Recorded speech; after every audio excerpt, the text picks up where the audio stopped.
ബിസ്മില്ലാഹിർ റഹ്മാനിർ റഹീം. വിശുദ്ധമായ ദുൽഹിജ്ജ 9 രാവാണ് ഇന്ന്. നാളെ ദുൽഹിജ്ജ 9 ഇസ്വന്നു മുതഅക്കിദൻ സൗമു യൗമി അറഫത്ത. അറഫ നാളിലെ നോമ്പ് ശക്തമായ സുന്നത്താണ്.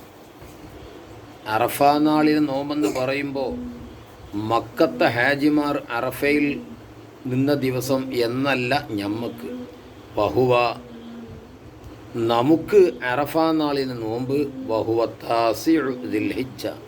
അവിടെ അറഫ കഴിഞ്ഞാലും കഴിഞ്ഞിട്ടില്ലെങ്കിലും ഞമ്മക്ക് ദുൽഹിജ്ജ 9 നാളിലാണ്. മാഷാ അല്ലാഹ്, എന്താ പ്രതിഫലം!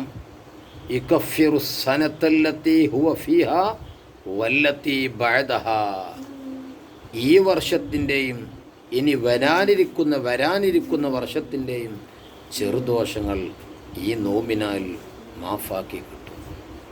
മാഷാ അല്ലാഹ്, എത്ര പ്രതിഫലമാണ് എന്നു മാത്രമല്ല, ഒരു വർഷം കൂടെ ഒരാൾക്ക് ജീവിക്കാൻ ആഗ്രഹമുണ്ടെങ്കിൽ അവൻ ദുൽഹിജ്ജ 9 നോമ്പനുഷ്ഠിക്കട്ടെ.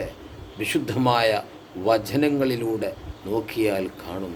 അല്ലാഹു തആല കൃത്യമായി നോമ്പനുഷ്ഠിക്കാൻ, അള്ളാഹുവിൻ്റെ പൊരുത്തൽ നോമ്പനുഷ്ഠിക്കാൻ റബ്ബ് നമുക്ക് തൗഫീഖ് നൽകട്ടെ. അൽഹംദുലില്ലാഹ്.